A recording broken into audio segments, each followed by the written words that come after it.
Adhésion de la Macédoine à l'OTAN et l'UE, encore loin de la coupe aux lèvres. Louis d'Outre-Binte et l'OTAN et l'UE vont-elles s'étendre encore plus?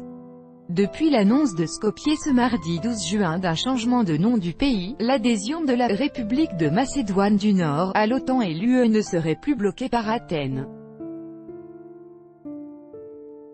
Mais les oppositions sont nombreuses et cette annonce pourrait entraîner une nouvelle crise régionale. Analyse.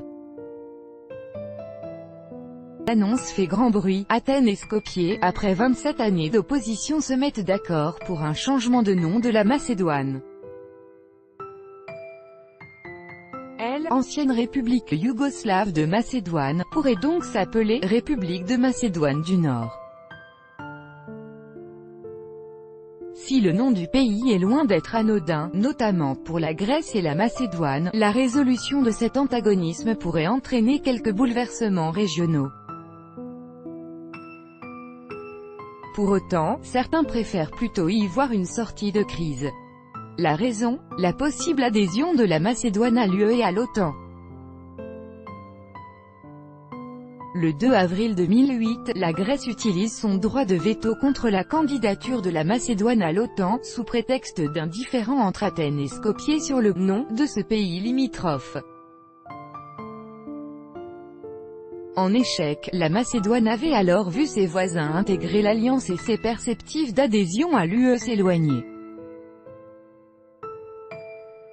Si le nom a son importance dans cette crise régionale, outre la Grèce, la Bulgarie et l'Albanie sont aussi touchées. L'histoire et les territoires et donc la nation sont totalement concernés, rendant le différend presque existentiel.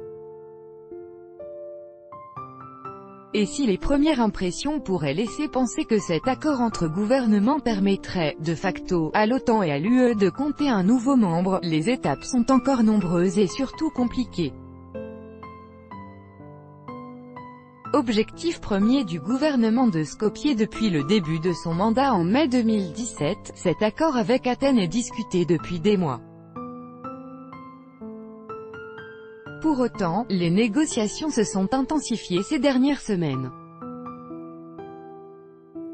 Et si rien ne semble précipité dans cette annonce, il convient d'analyser l'accord entre les deux parties, encore très flou, avant d'imaginer que ce règlement s'inscrira dans le temps. Ce manque d'informations ne permet ainsi pas de savoir si tous les objectifs fixés sont atteints. De plus, cet accord n'est qu'une première étape. En effet, le gouvernement de Skopje doit maintenant faire valider cet accord par le Parlement. Si la coalition actuelle a obtenu 62 des 120 sièges dans l'Assemblée en juin 2017, et donc une majorité absolue, il serait prudent d'attendre ce vote parlementaire. Cette ratification sera donc une nouvelle étape pour que la Grèce soutienne la candidature, présence de la Macédoine du Nord au prochain sommet européen et otanien. Puis, Skopje devra s'atteler à la révision de la Constitution.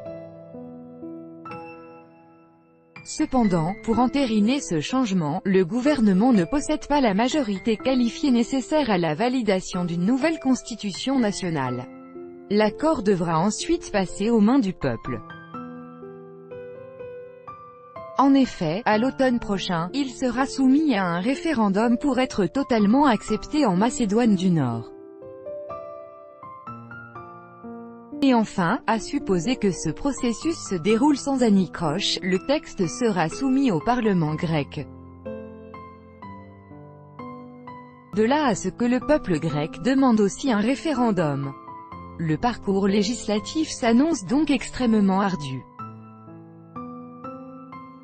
Mais il le sera d'autant plus qu'il existe de réelles et fortes oppositions. En Macédoine, tout d'abord, le parti d'opposition qui a perdu les dernières élections législatives, le VMRO-DPMNE, parti dont est issu le président Nikola Gruevski, est farouchement opposé à l'accord passé entre les premiers ministres Zoran Zaev, Macédoine, et Alexis Tsipras, Grèce. Considéré comme une « capitulation », cet accord entraîne beaucoup de critiques chez les nationalistes du parti d'opposition. Son chef, Hristijan Mickoski, a déclaré que le Premier ministre avait mené les négociations de manière incompétente et accepté toutes les revendications de la Grèce. Il a de plus ajouté que son parti n'acceptera pas les changements du nom constitutionnel du pays. Ces critiques sont d'autant plus fortes qu'elles sont approuvées par de nombreux citoyens qui ont largement manifesté ces derniers mois. Le contexte politique est véritablement instable en Macédoine depuis de nombreux mois et cet accord ne risque pas de calmer le jeu. Au-delà de la Macédoine, chez son voisin grec, l'opposition à Tsipras est aussi virulente.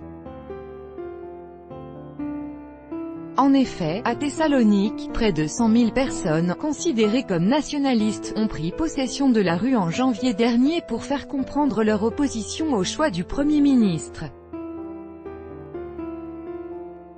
Le vice-président du Parlement européen, Dimitrios Papadimouli, résume et complète cette opposition, qui n'existe pas seulement en Macédoine et en Grèce, mais aussi en Europe. Kyriakos Mitsotakis, le nouveau dirigeant de Nouvelle Démocratie, parti nationaliste, d'opposition à Tsipras, NDLR, devrait finalement décider de la ligne de son parti.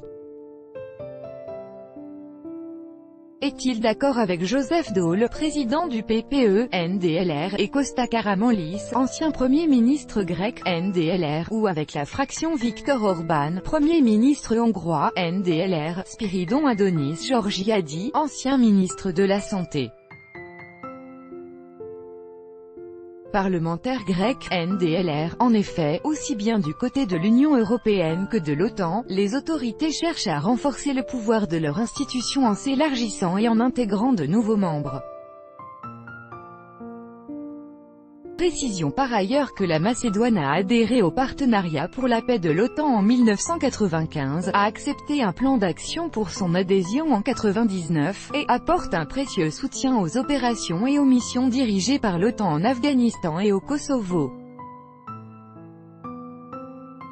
Si on s'aperçoit que ces possibles adhésions trouvent un écho favorable au sein de l'UE et de l'OTAN, la critique et l'opposition du Premier ministre hongrois, Viktor Orban, sont loin d'être insignifiantes.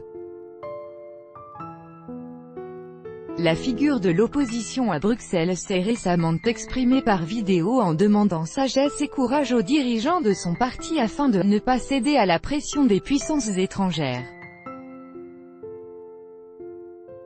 Si la Grèce et la Macédoine sont directement visées dans les propos d'Orban, qu'en est-il de l'Allemagne et de la France, principales puissances européennes?